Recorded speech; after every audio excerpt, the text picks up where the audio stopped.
Hello, everyone, and welcome to another edition of the GSMC College Football Podcast brought to you by the GSMC Sports Network. We have a great show for you today. We are going to start talking about the NCAA. They look like they are trying to ban player prop bets across the country in college sports, which would be a very interesting turn of events in the world of sports betting. Then we're going to get into Ohio State and Michigan spring games. It looks like those are going to be televised on Fox for the very first time. Very exciting news there. Then we have a little bit of a different segment for you today. We're going to do slogans for the 2024 contenders. There are tons of teams out there that have a chance to win a title, but they need a message. They need something to rally around, so I have one for all of those teams. And then we have a Hot Take Thursday, and today we're going to talk about two of the guys that have been big topic of conversation throughout the offseason, Sharon Moore and Kalen DeBoer. I'm going to give you a take on who I think is in a tougher spot right now and who I think might have it a little bit easier, although neither are easy positions to be in. But before we jump in, I do want to remind you all we get tons of questions and comments throughout the show, and the best way for you all to see your questions on the screen so I can see them as well and we can have a fun back and forth here is to use the link at the bottom of the screen, gsmcpodcast.net. It's a huge help not only to us here at the network, but to you all. You get to watch, leave a comment, and then see your name on the screen. It's a little bit of fun for both of us. So again, that's gsmcpodcast.net.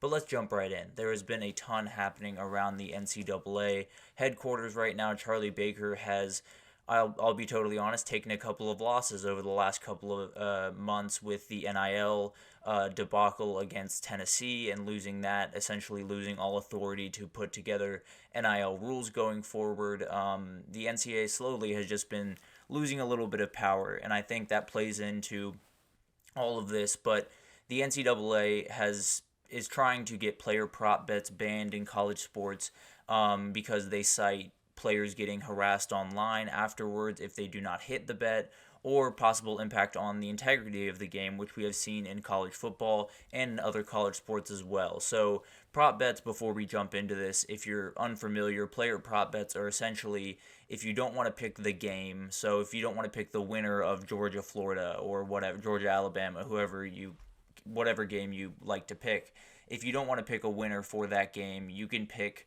prop bets for the players within that game. So say it's Carson Beck, 275.5 passing yards is the line. You can bet the over or the under on that. So if Beck got 276 passing yards, you would win. If you bet the over, if you bet the under and he threw for 274 passing yards, you would win. So that's kind of just how player prop bets work. You get to bet on a more specific part of the game that tends to have a little bit less to do with the outcome of the game. It's just a stat line, essentially. But in a statement from Charlie Baker, the organization is contacting officials from around states across the U.S. to essentially get rid of these prop bets and make sure they are removed from all betting markets.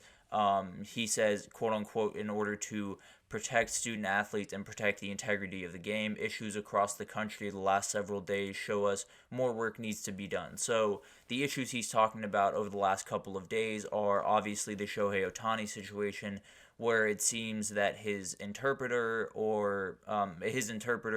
possibly was stealing money from him. There are some implications that Shohei was involved somehow. He has denied all those claims, so it looks like that is obviously something that a lot of people are looking towards. Also, Jonte Porter of the NBA has gotten in trouble for betting under on his own player props, essentially because he knew he wasn't going to play. And the couple of times he did play, he went out with a very interesting injury both times. I believe it was sickness one time it was an eye injury. So very interesting situation, obviously, there. The NBA is handling that as we speak, but he makes a good point about the integrity of the game when we talk about instances, especially like Jonte Porter's in particular, that has a direct outcome on the game. I mean, if you have a player that is in a game that is actively taking himself out to, hypothetically in this scenario, win a bet, I'm not sure what the exact details on it and what will happen with that, but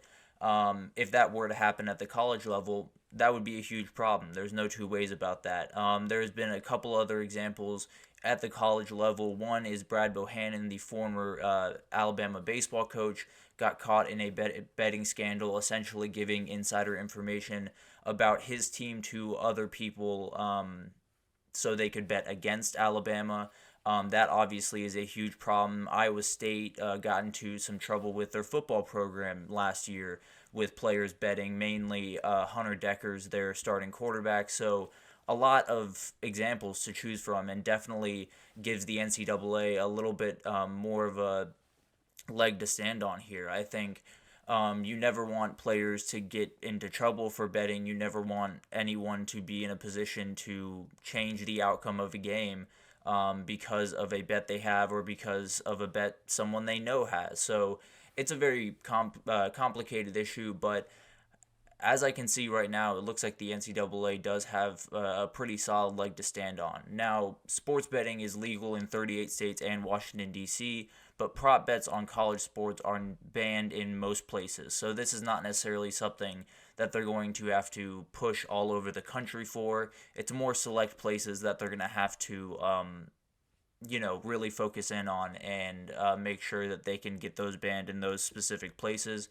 It looks like Kansas, Louisiana, Michigan, and Wyoming are the only places that fully allow prop betting in college athletics. Washington, D.C. has no restrictions on it as well. Connecticut, Illinois, Iowa, New Hampshire, New Jersey, and Rhode Island allow prop bets for teams based or don't allow prop bets for teams based in their state, but you can bet for teams outside of that state. So obviously that still leaves a lot of opening to bet all of these type of prop bets. And then Indiana allows for prop bettings, or only allows for prop bettings before the games begin. So you can't do any live prop betting in Indiana. So obviously there is not necessarily quite as many areas to attack here. There's obviously some states that have it totally banned already, but there are some areas where they're going to have to really zero in on, mainly, Kansas, Louisiana, Michigan, Wyoming, and Washington, D.C., where there are absolutely no restrictions. But also, when you look at the states where you can't bet on anything in the state, but you can bet on most stuff out of it, there's a couple of New England states, or there's a ton of New England states with Connecticut, New Hampshire, New Jersey, and Rhode Island. Not a ton of big-time programs in those states for the most part, so a lot of the bets that they'd be placing would be out of those states anyway. So there's going to be a lot of work to be done from the NCAA's point of view in terms of which states do you want to go after to get these banned, which states do you think it's okay the way they have it. I think Indiana is one of the ones where it's very interesting. You don't want people betting at all, so you probably have to go after Indiana, where they let anything happen prior to the game, so they essentially have no restriction. You just can't live bet on those types of things. So a lot of different things have to happen here. A lot of people in the NCAA headquarters, I'm sure, are making their way out to these different states and these different cities to get the lawmakers to come to an agreement on this, because it's a huge problem, obviously, and it's something that could jeopardize college sports in a lot of ways and the integrity of some of these games. So obviously this is not obviously college sports betting is not a rare thing by any means. I mean, it looks like it was estimated $2.72 billion was going to be wagered on March Madness throughout the month of March and into April. So it is obviously a huge thing, and a lot of that money, I would have to assume, is on player prop bets, like someone to hit more their points over or rebounds over or anything like that. So this would obviously change up the entire betting game. I think a lot of people don't love to bet the outcomes of college games because there is a lot of variability in these players and these outcomes. But when you look at, certain trends around certain players, it's a little bit easier to discern, how they're going to do on a certain day. So I think this is very interesting. I think there will be a lot of people pushing against this because, let's be honest, in a lot of these states where sports betting has become legalized, it is a huge amount of money coming into a lot of the businesses and the state in general because of this. So they're going to be up against it, definitely arguing. A lot of people that want to keep it around and want it to be a thing for a really long time. And I think the battle in the court, in the legal system or in the legislative system, will be tough. I don't think there's any doubt about that. I think the big question here is, do these lawmakers respect the authority of the NCAA anymore? We talked about it at the very beginning, where the NCAA is losing power pretty much by the day. They lost the NIL argument against Tennessee, which essentially gave them no leg to stand on in that deal, and the transfer portal is becoming crazier by the day. They're in a position that is not very advantageous, especially in the world of college football. And I think lawmakers slowly are seeing that. So the question is the NCAA the person that can come into a room and get this to happen in an efficient manner? And will the lawmakers actually care if the NCAA comes in and asks them to do this, or will they essentially kind of laugh them out of the room and move on with their day? And I think that's something that's super interesting and will be fun to watch kind of throughout this process. But also, getting back to one of the major arguments for this, we talked about the integrity of the game, and I think that's a super important thing, and there's definitely a huge argument to be made on that side of things. But he also made the argument of protecting the student athletes, and I am all for protecting the student athletes. I think that is the most important thing in all of college sports, right? These are, at the end of the day, these are kids. They are very young, and they have a lot of access to a lot of the fans. I mean, with social media today, you essentially have everyone at your fingertips. Even if it is someone that is on one of your favorite teams, they usually have an Instagram page or a Twitter page, so they can find you pretty quickly. And it's obviously something that has happened before, kids getting texted or DM'd or whatever after they lose someone their bet, and it's not too pretty. I'll be totally honest with you, and those people are obviously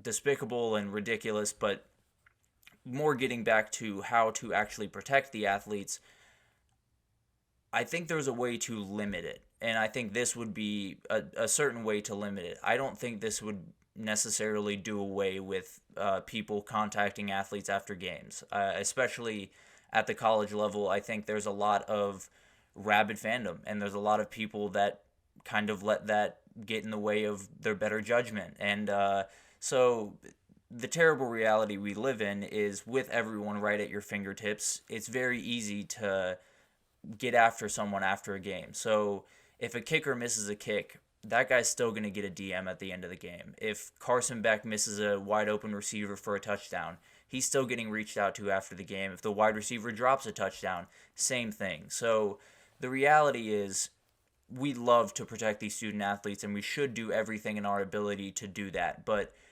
with social media today, there's only so much that can be done to protect them from all of the people out there. Sometimes it just has to be, the kid being able to put social media away and kind of keep it away from, the rest of his life. And it's a really tough thing to do. It's not something that a lot of athletes can do, because it's really, really tough to put away all of the criticism and all of the bad energy that you're getting. But I do think it's a noble pursuit what the NCAA is trying to do. I think they are trying to protect student athletes from those fans that are a little crazy, if you ask me. But I think they're trying their best to put these players in a position where they don't have to worry about all the outside noise. I just don't think this is something that's really going to change the outside noise. I think the outside noise will always be there. It might not be quite as pointed if you take away player prop bets, but it's still going to be there, and it's going to go straight to the quarterback or straight to the kicker that missed the kick, or it'll just be, different. It won't go away by any means. It'll just be in a different form. So I think this is something that will be very interesting to watch. Part of me is for this, in the sense that I totally understand the two arguments that they make. There have been a number of scenarios where the integrity of games have been jeopardized. There have been a number of scenarios where players have gotten DMs that were not too kind, in things of that nature. So I understand the message. I understand the mission that they're trying to pull off here. I would just be very surprised if they were able to pull it off, if I'm being totally honest. I think the NCAA in those rooms right now is not necessarily the player they were a year or two ago. So I think this is likely something that will not happen, but at the end of the day, if they're able to pull it off, I don't think they would get a ton of pushback from me, but they would get plenty of pushback from other people. But we're going to take our first break here, and when we come back, we're going to talk about Ohio State and Michigan. Their spring games look like they are going to be televised on Fox, first nationally televised spring games ever, which honestly I did not know before this news came out, but at the end of the day, huge news in the world of college football, so we will break that down after this.